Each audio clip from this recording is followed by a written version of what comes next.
topics and opinions expressed in the following show are solely those of the host and their guests and not those of W4CY Radio, its employees, or affiliates. We make no recommendations or endorsements for radio show programs, services, or products mentioned on air or on our web. No liability, explicit or implied, shall be extended to W4CY Radio or its employees or affiliates. Any questions or comments should be directed to those show hosts. Thank you for choosing W4CY Radio.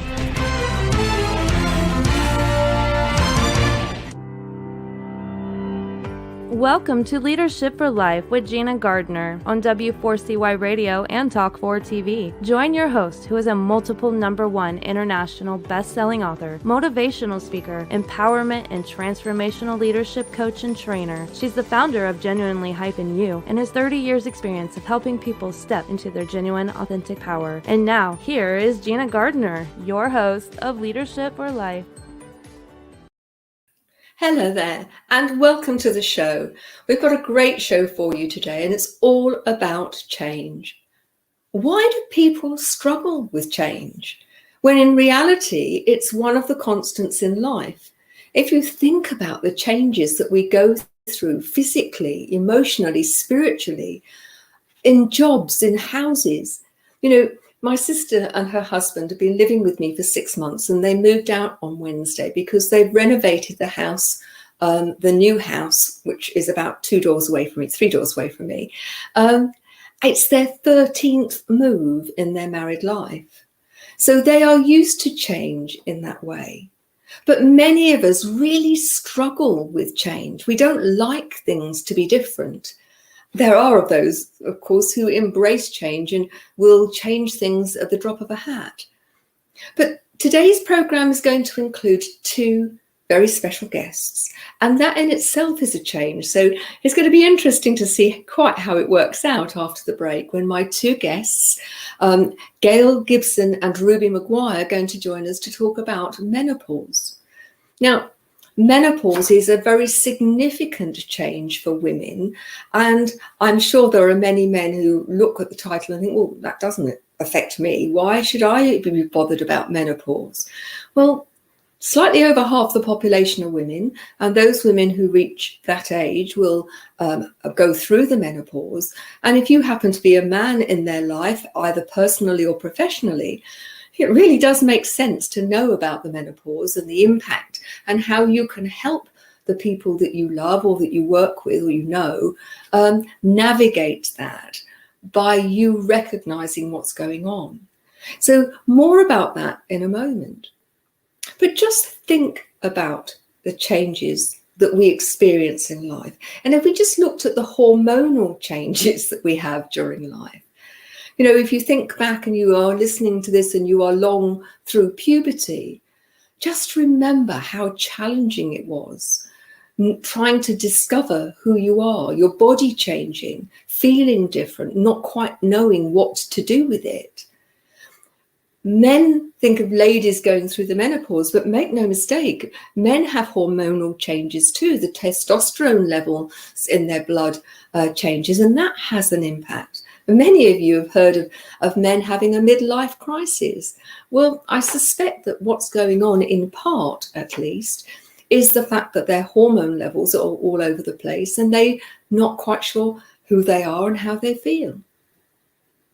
It's not the change, whatever the change may be, that defines us. It's what we do with it. It's how we approach it. It's our mindset. And so, although we're talking about menopause after the break, I want you to think about the changes in your life and how those in the past have impacted on you and how you might manage those better moving forward. We've all been affected by the pandemic, and there have been many, many changes in our lives, some which we found easy and some which we found incredibly difficult. But ultimately, I think it's important to hold on to the fact that the sun will come up tomorrow. Tomorrow is a new day, and that you can choose how you're going to approach that day, whether you're going to look for all of the good things and feel grateful, or whether you're going to focus on all of the things that don't go your way. Because there is no doubt that whatever approach you use is going to make a fundamental difference to the quality of your life and also the life of those people around you. What I would like you to do is to take a deep breath. If you can, if you're not listening to this on the road, if you're safe, you might want to close your eyes and just take a couple of a moment to think about the changes that have taken place in your life over the past few weeks and months. And think about all of the advantages there have been in some of those changes. For example, people in lockdown in the UK, many of them recognised it was an opportunity to reevaluate what was important. What it made them recognise is how vital the relationships in their lives were. If you are someone who's had to deal with bereavement during this time, recognising that, it is incredibly difficult, but at the same time, there is life after bereavement. And how are you going to manage? How are you going to take this forward in a holistic and productive way? Because your loved one wouldn't want you to stop living your full life because they're no longer with you, at least in this realm. If you are someone who is really struggling with your physical ability, having had COVID or something else, I'm living testament that disability doesn't mean that you have to stop living a full life. It takes an adjustment, a period of grieving, if you like. But at the same time, how you approach it's going to make a huge difference. You may have been furloughed or lost your job. I work with a lot of people who've been made redundant, and it's interesting that almost without exception, and I really can't think of anyone at the moment who, a period of time on looking back, says it was really a very positive thing that happened. It gave me an opportunity to change direction. It gave me an opportunity to do something that I really wanted to do, and that they have grown and developed as a result of that change. It wasn't comfortable, neither is bereavement. And I'm not suggesting that these things are in and of themselves easy, but it is through all of those changes, all of those challenges, that we grow, that we develop the resilience, the strength, the capacity to be the best version of ourselves. When everything's going wonderfully, it's really interesting how little we need to learn.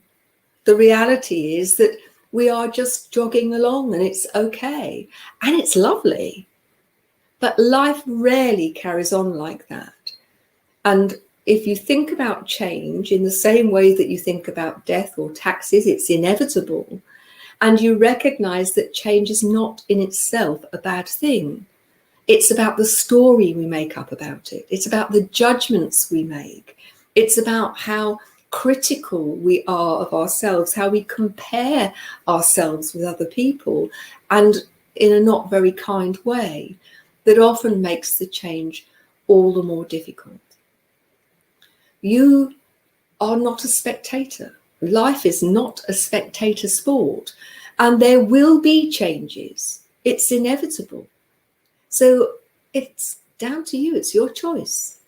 Are you going to make the most of it? Or are you going to consistently see yourself as a victim to it? Because they're going to have very, very different outcomes. And those outcomes are down to you.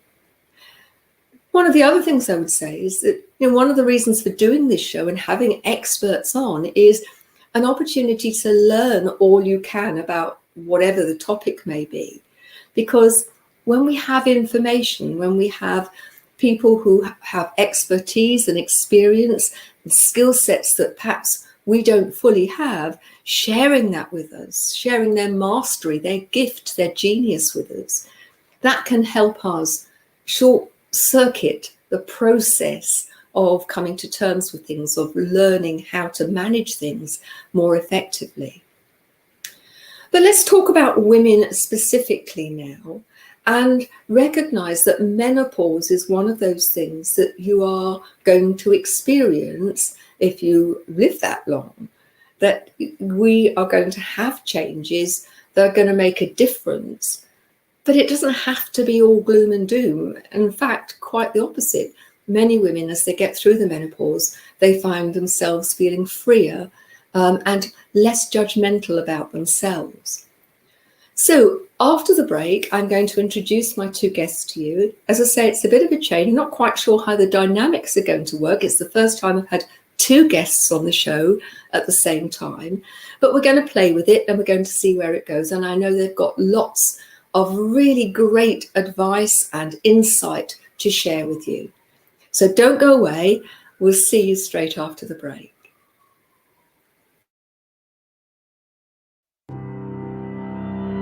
You have been listening to Gina Gardner on Leadership for Life. We'll be back after this quick break.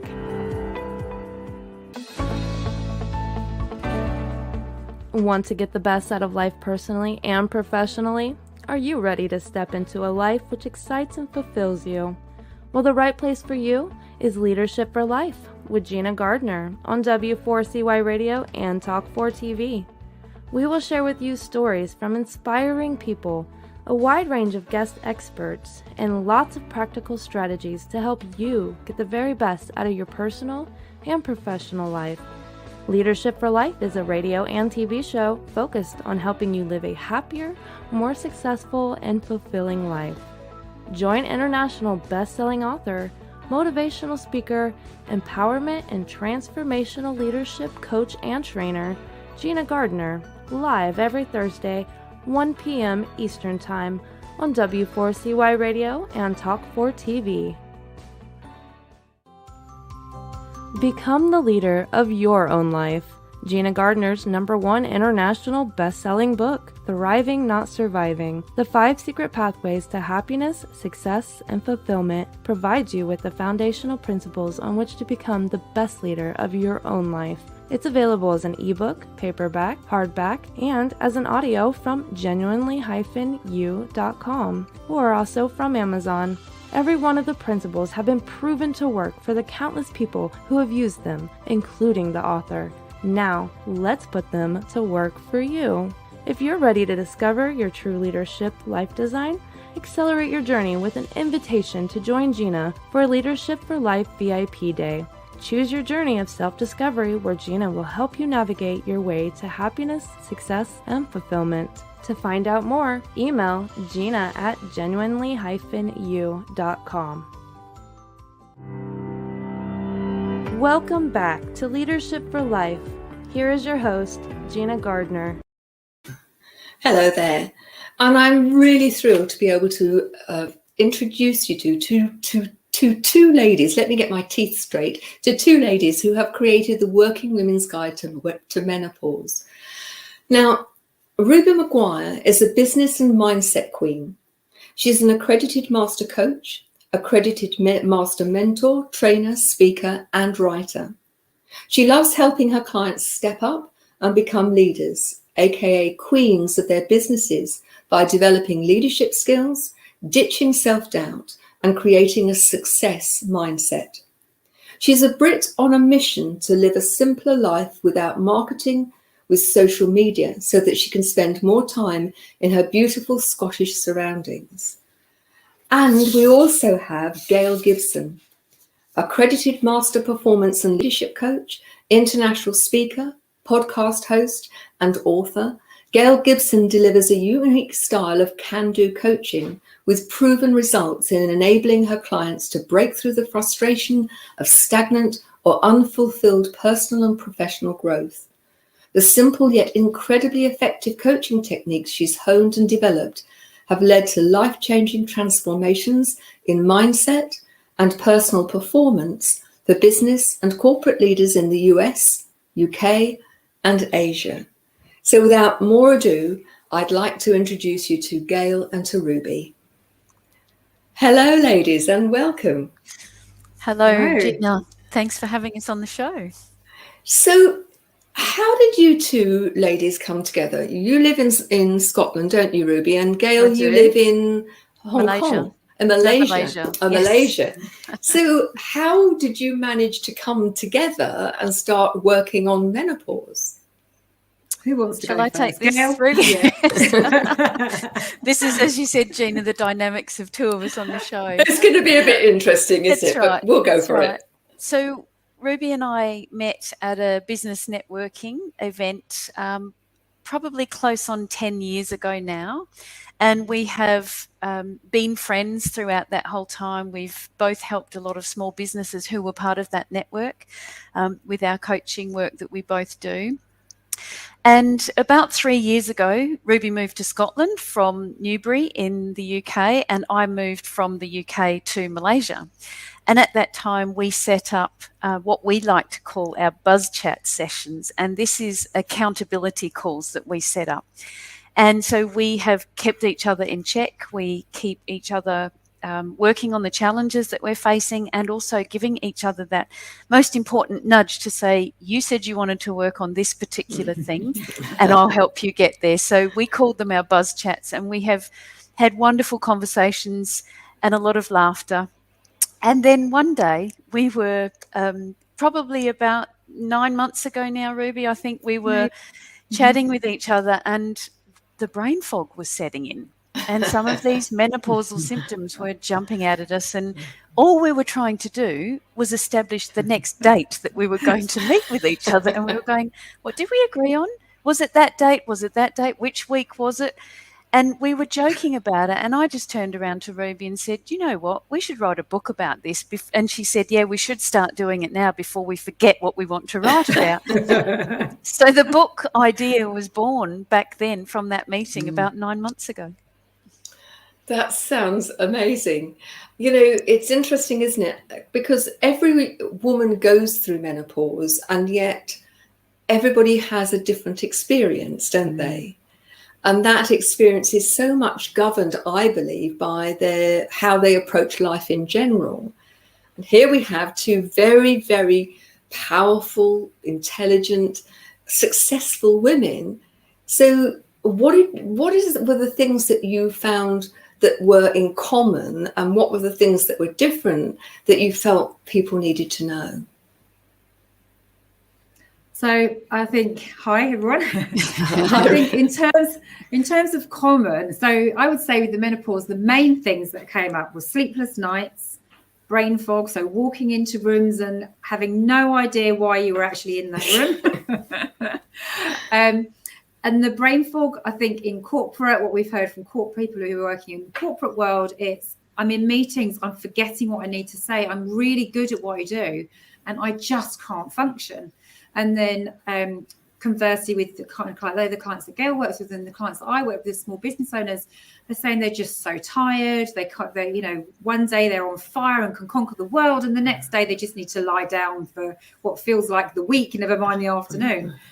And some of the differences, there's been some strange menopausal symptoms. I know one lady that we spoke to, we did a lot of case studies in the books. We interviewed a lot of women, 10 women in total, but we've also been having conversations with women in general as we've been writing the book.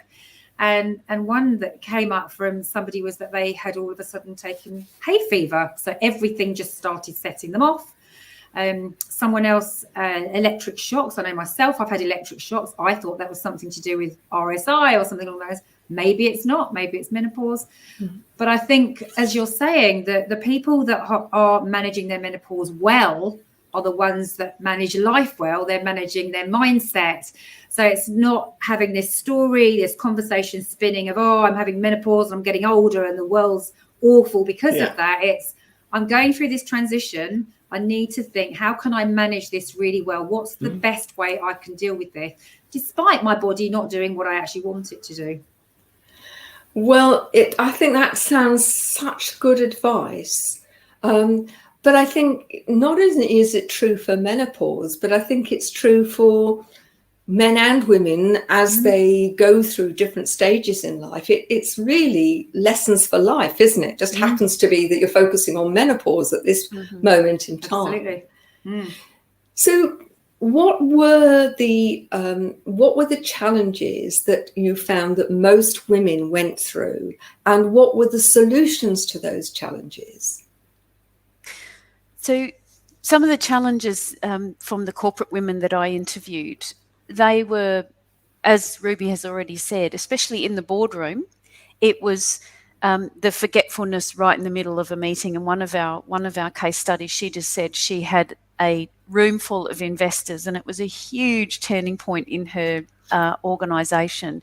And she said she just stood there and she was like a fish out of water. But at that same time, she said she had a river of sweat running down her back, not from lacking confidence and not from being nervous in this investor meeting, but she said the hot flush that just came on with such intensity. And she just said she wanted to actually say to the board of investors, I'm actually having my own personal summer right now. Do you mind if I step out of the room and cool off? But she just said, I couldn't do that in that moment as much as I wanted to. But she said, unfortunately, they didn't win the investment, but this came later on.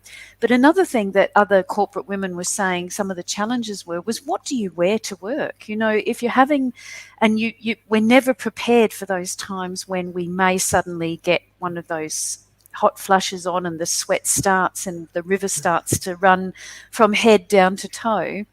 And so they were saying that they tended to wear darker coloured clothing so that you could hide those sweat spots. So we're gone with perhaps the lovely lighter blouses and everything, because for fear of sweating right through and turning it into a see-through attire, which is really not appropriate in the workplace.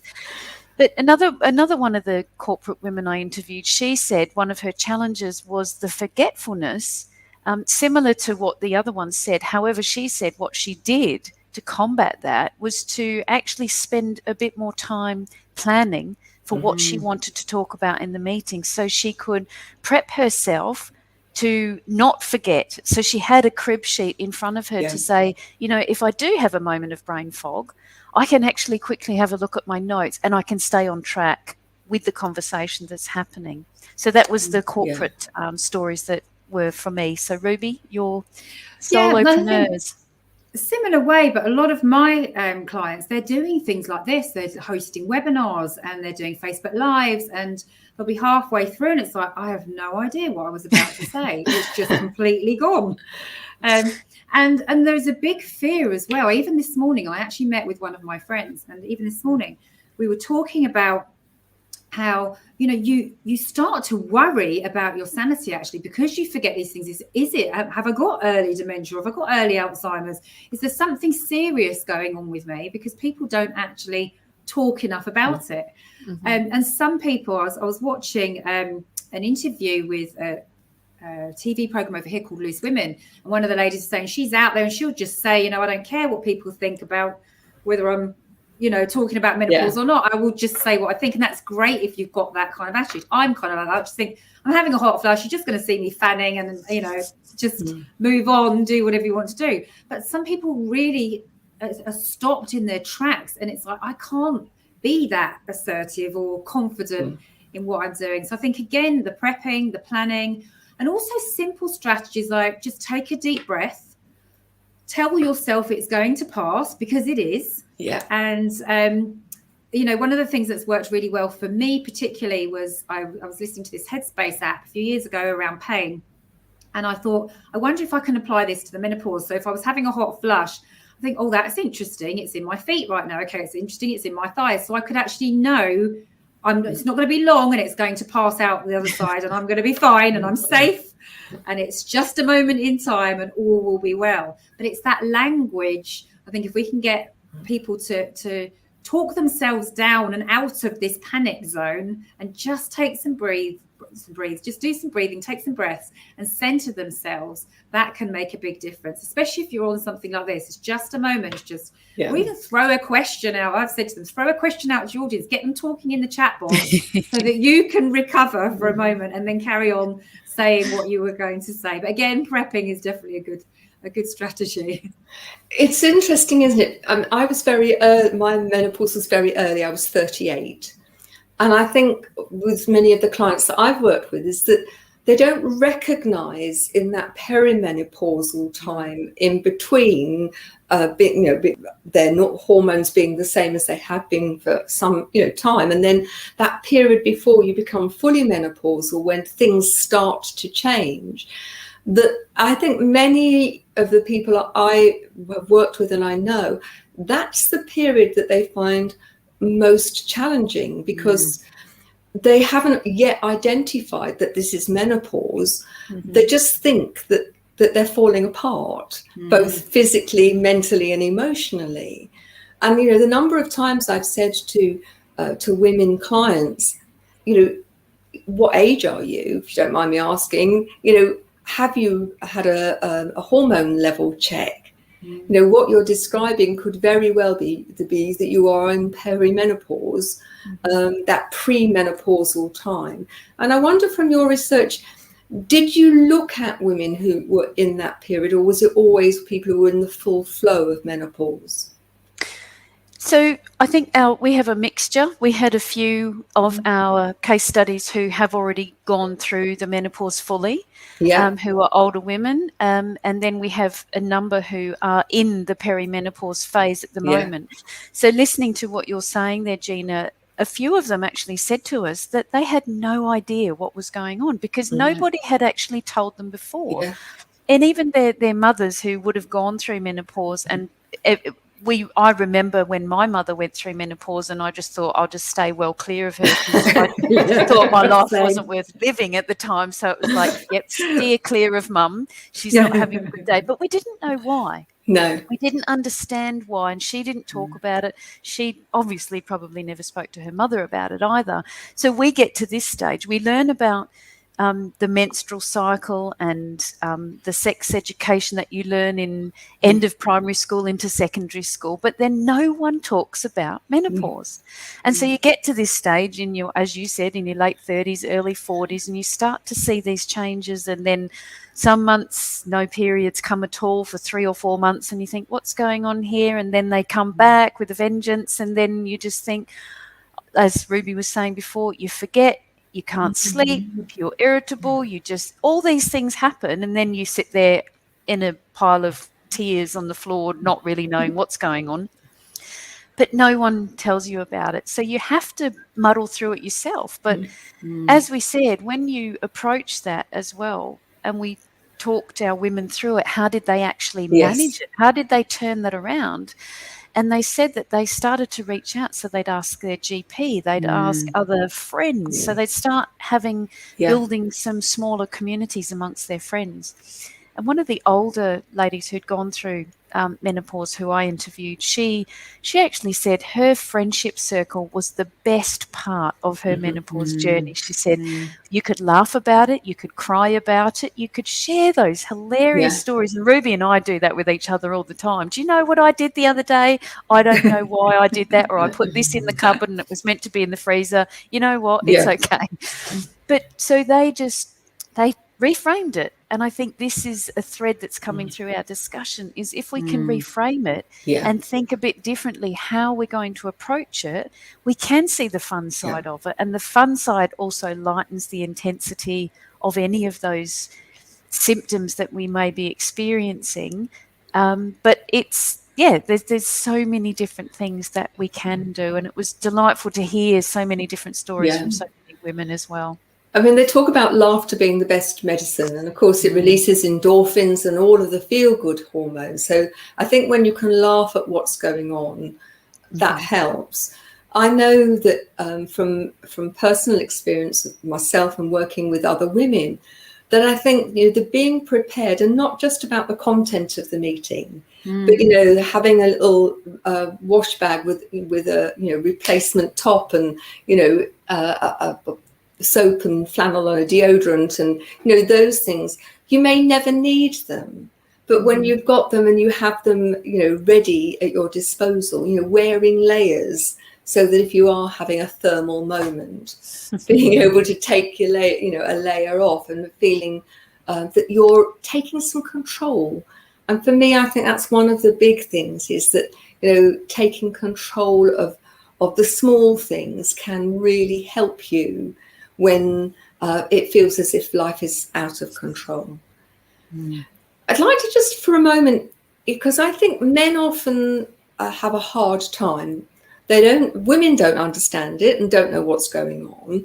So their partners, husbands, their work colleagues, their bosses are that far removed and haven't got a Scooby about what's going on, other than their very efficient, effective, even-tempered partner, wife, colleague, subordinate, has suddenly appears to have changed dramatically. And I think it can help so much if women are upfront with people, not about being a victim and, poor me, I've got this going on, but just to say, I used to joke about it when I was in a business meeting and say, this is how I get my exercise, and take the jacket off, and 2 minutes later it would be back on again because I was freezing. Mm-hmm. I think having the open dialogue, not sharing all the gory details, but enough to give people an indication so that they can behave appropriately, is helpful. I'd like to know whether that was something that came up with your case studies, and if so, what were the approaches, if there were any, that really worked well? So for mine, we didn't actually talk very much about the male side of things. I do have a story. Shall I share the salmon story, Gail? Go for it. Yeah. So my husband, this is around the whole emotion side of things. So I'm not a very overly emotional person. I can be feisty, but it takes a bit of time to get there. It used to take a bit of time to get there. I maybe need to change that slightly.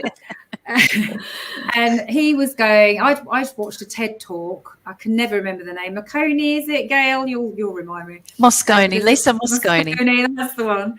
And I'd watched her TED talk, and she was talking about a Mediterranean diet. And I sat with my husband and I said, oh, I'm going to try some of these Mediterranean foods. And I said, I don't really eat salmon. I'm going to add some salmon into my diet and add in a bit more Mediterranean, because I like that kind of food anyway. And I'm going to add in some salmon. So didn't think any more of it. A few days later, I got a phone call from my husband, and he said, I've done all the food shop for you, so you don't have to worry about it. And he said, and I bought you some salmon. And I burst into tears. And he's like, what's the matter? I'm like, I just can't believe you've done something so amazing for me that you remember. Honestly, it was like he'd been the most, I don't know, just the perfect person. It's like my whole heart was going to explode for this guy. He's not used to this. And when he came back, I said, just thank you. I just can't thank you enough.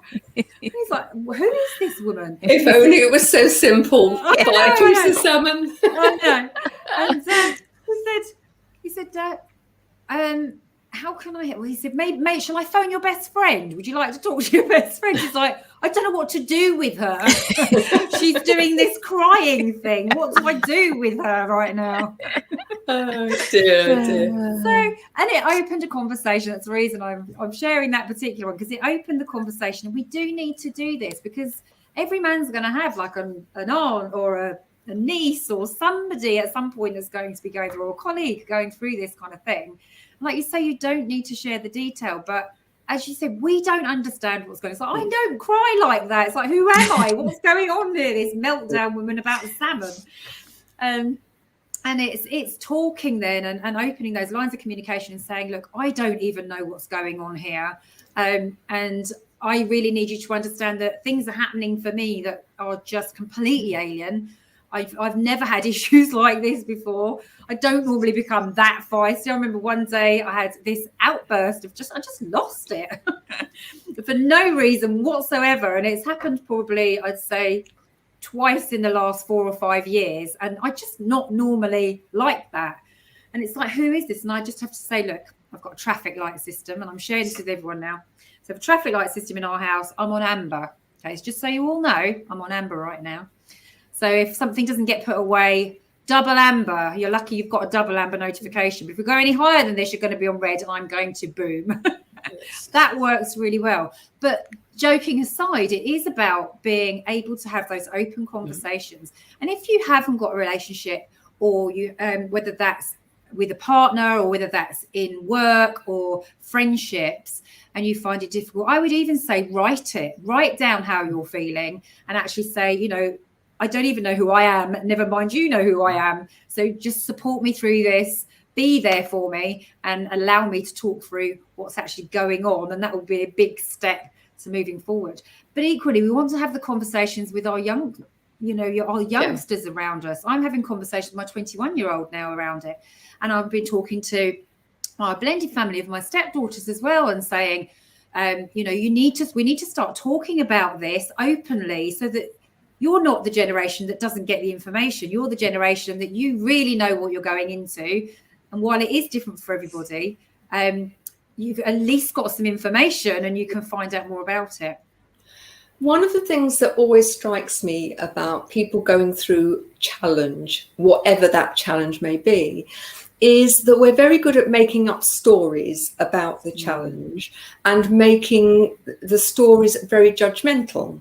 You know, this is happening because I'm useless, or this is happening because I've got no self-control, or because I'm not good enough. And it having a really significant impact on people's self-worth and confidence. And I wonder, you know, whether you've got something to offer in terms of perhaps women who have gone into the menopause with not the best level of confidence, who suddenly find themselves feeling even less confident, or very confident women who suddenly find that confidence is shaken. I think just on that, we didn't heavily research it in our book, because the real basis of Ruby and my book is around the whole mindset approach to managing your menopause. So we didn't step into too much of the medical behind the scenes. However, the whole idea of shame is one of those areas that we have seen in a number of videos we've been watching on Loose Women, and also on written up in The Guardian just recently, in the last week of July.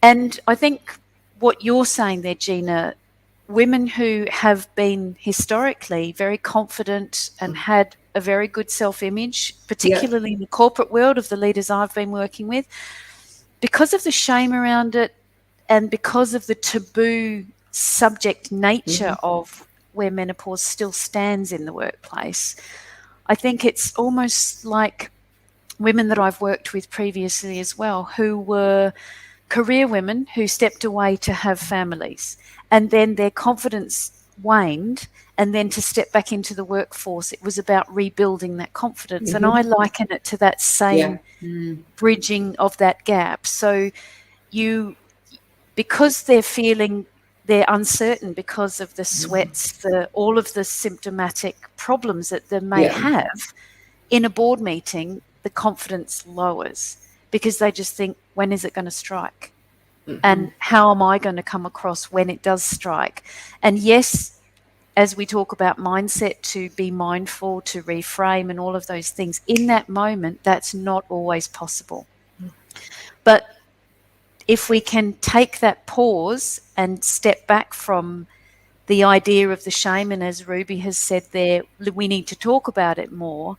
And so by creating these inclusive and more empathetic cultures where people might actually notice and be aware and respect the fact that women in their environment are actually needing to, not needing that extra bit of support or anything. It's just about normalizing the whole idea of what menopause is like in the workplace. So then I think that will really help women to not have such a swing shift in confidence drop, but they will just be like, well, actually, everyone understands what I'm going through right now. Everyone is very fair with me. And if I need to perhaps direct my attention in a different way, or hold meetings at a different time, or with the advent of this hybrid working experience that we're going through now, perhaps on some of those days when we're having a really tough day of it and we are perhaps having very heavy periods or something like that, we can work from home. So it's about bringing in different practices, different mindsets, and this collective idea of how can we best support each other so that we minimise the drop in level of confidence, I think. And I think it's one of the ways that we can do. Yeah. Just adding to that, I think a big part of our book as well is around self-care, about being kind to yourself through this process. It's not an overnight thing. It is going to be a longer term thing, potentially for most women, not necessarily all, but you've got to look after yourself. And a few of them, there's one lady who has got the most beautiful statement. I won't get it right, so you'd have to look in the book to get it perfect. But she says, I nourish my body because that's where I live, or something along those lines. Yeah. Yes. And, you know, to everybody, it's about looking after yourself and giving yourself permission and treating yourself with kindness as you're going through what's a major change for your body. And so self-care, part of that can be mindset, part of that could be giving yourself 5 minutes with a cup of tea in the garden. Yeah. There's many different ways in which you can practice self-care. And that's one of our big messages as well, I think, that goes throughout the book as you read through the case studies and also some of the different, we have a quiz actually in there around how well are you looking after yourself in terms of your self-care. I think that's so important. Menopause or not, it is so important. Absolutely. And one of the principles that I talk about is behaving to yourself as you would towards a really good friend.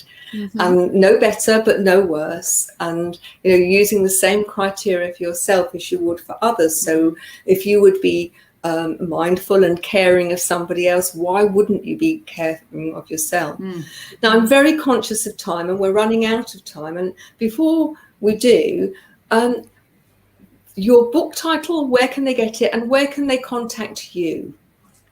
Okay, so this is what the book looks like if you haven't seen it. I don't know which angle, that angle. That's great. It. The Working Woman's Guide to Menopause. And when the heat is on, don't sweat it.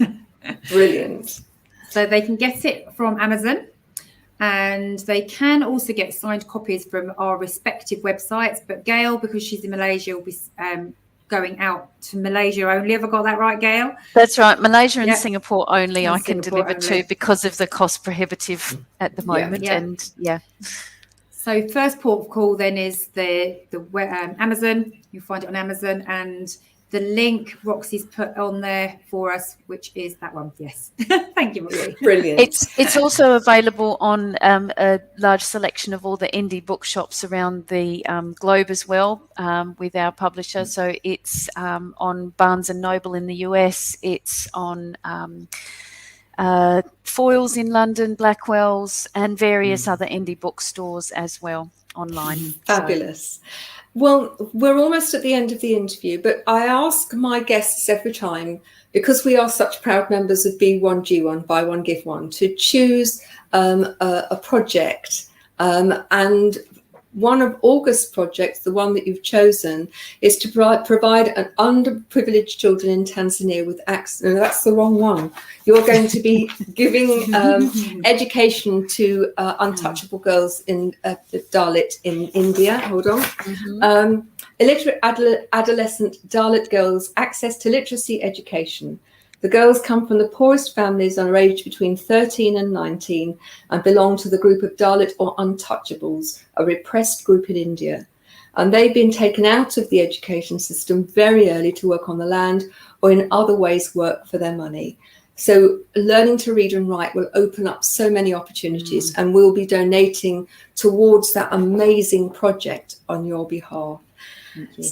The other thing is that, you know, for every 100 people who listen to the live show or to the download, we give meals to people who are hungry from a variety of different projects around the world. So if you're listening to this live, please get other people to listen to it. If you're a woman, make sure your husband listens to it, or your partner, or your boss. If you're a man, then get your wife, your partner, or your colleague to listen to it. Ladies, it just remains for me to say a huge thank you for your time. And, you know, it's been interesting because, you know, we're all around the world, and it just shows you what technology can do. But thank you so much for being on the show, being great guests. Thank you for your time. Thank you very much, Gina. Thank you. Don't go away. We're not quite finished yet, so see you after the break. Thank you. Bye, ladies. Thank you.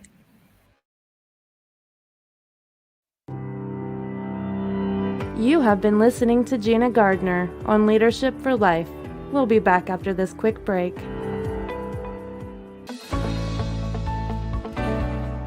Want to get the best out of life personally and professionally? Are you ready to step into a life which excites and fulfills you? Well, the right place for you is Leadership for Life with Gina Gardner on W4CY Radio and Talk4 TV. We will share with you stories from inspiring people a wide range of guest experts, and lots of practical strategies to help you get the very best out of your personal and professional life. Leadership for Life is a radio and TV show focused on helping you live a happier, more successful, and fulfilling life. Join international best-selling author, motivational speaker, empowerment and transformational leadership coach and trainer, Gina Gardner, live every Thursday, 1 p.m. Eastern Time on W4CY Radio and Talk4 TV. Become the leader of your own life. Gina Gardner's #1 international best-selling book, Thriving Not Surviving, The 5 Secret Pathways to Happiness, Success, and Fulfillment, provides you with the foundational principles on which to become the best leader of your own life. It's available as an ebook, paperback, hardback, and as an audio from genuinely-u.com, or also from Amazon. Every one of the principles have been proven to work for the countless people who have used them, including the author. Now, let's put them to work for you. If you're ready to discover your true leadership life design, accelerate your journey with an invitation to join Gina for Leadership for Life VIP Day. Choose your journey of self-discovery where Gina will help you navigate your way to happiness, success, and fulfillment. To find out more, email gina@genuinely-u.com. Welcome back to Leadership for Life. Here is your host, Gina Gardner. Thanks for joining me again. We've got a very few moments in the show left, and I really wanted to talk to you about communicating when you are in that period of change. You know, you can feel very isolated, whether you're going through puberty, menopause, redundancy, bereavement, moving house, change in terms of your job, change in terms of your attitude. If you are going through change, it's very easy to think that nobody understands and that you are entirely on your own. And I would say, you know, it is time to communicate, but really important that you don't communicate as a victim. Poor me, it's not fair. Everybody else is all right. Everything's going wrong. It is about communicating, you know, I'm feeling vulnerable here. I'd really like you to understand how it is for me. The body language that you use, the voice that you use, all makes a difference. Now, if you want some help, you can find loads of free stuff on genuinely-u.com. You'll also find lots of stuff on the Genuinely You Leadership for Life YouTube channel. But if you are a leader and you want to be truly enlightened and deal with people in an enlightened way, which means understanding what's going on and being mindful of that and supporting them, then I would really urge you to consider how enlightened a leader you are, how informed you are, whether you open those conversations. Now, how you do it is really important. I'm not suggesting that you go up to a woman and say, are you in the middle of the menopause? But ultimately, by listening, by looking at the context clues and just saying, look, I can understand that you're having a hard time. If you want to talk about it, then my door's always open. Or, you're having a hard time, how can I help? And in just those few words, you can make all the difference. Today, we've been talking about menopause, but everybody is going through stuff. That's what life's all about. And as an enlightened leader, having the emotional intelligence, having the empathy to recognize that, other people may be struggling and that just the way in which you approach them and you talk to them can make all the difference. It doesn't mean, poor you, I can tell it's dreadful, it's horrible. That's sympathy. And that keeps people stuck in victim mode.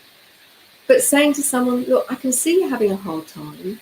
Let me help. If I can, I will. Talk to me.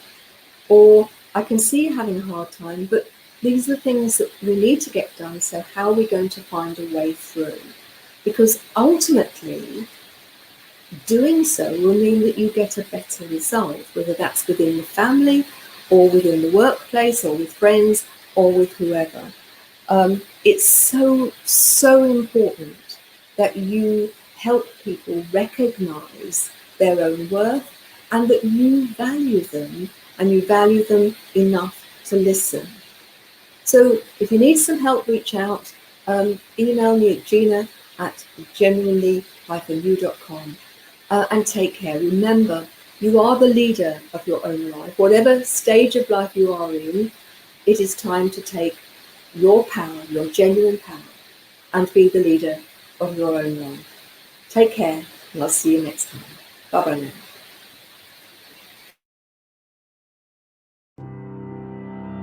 You have been listening to The Leadership for Life with your host, Gina Gardner. Make sure you tune in to W4CY Radio and Talk 4 TV next Thursday and every Thursday at 1 p.m. Eastern Time for more Leadership for Life. If you missed any part of this episode or just want to hear or see it again, you can find the archive of the TV show on Talk 4 TV's YouTube channel and the podcast of The Leadership for Life on iHeartRadio, Pandora, Spotify, Amazon Music, and wherever you listen to your podcast.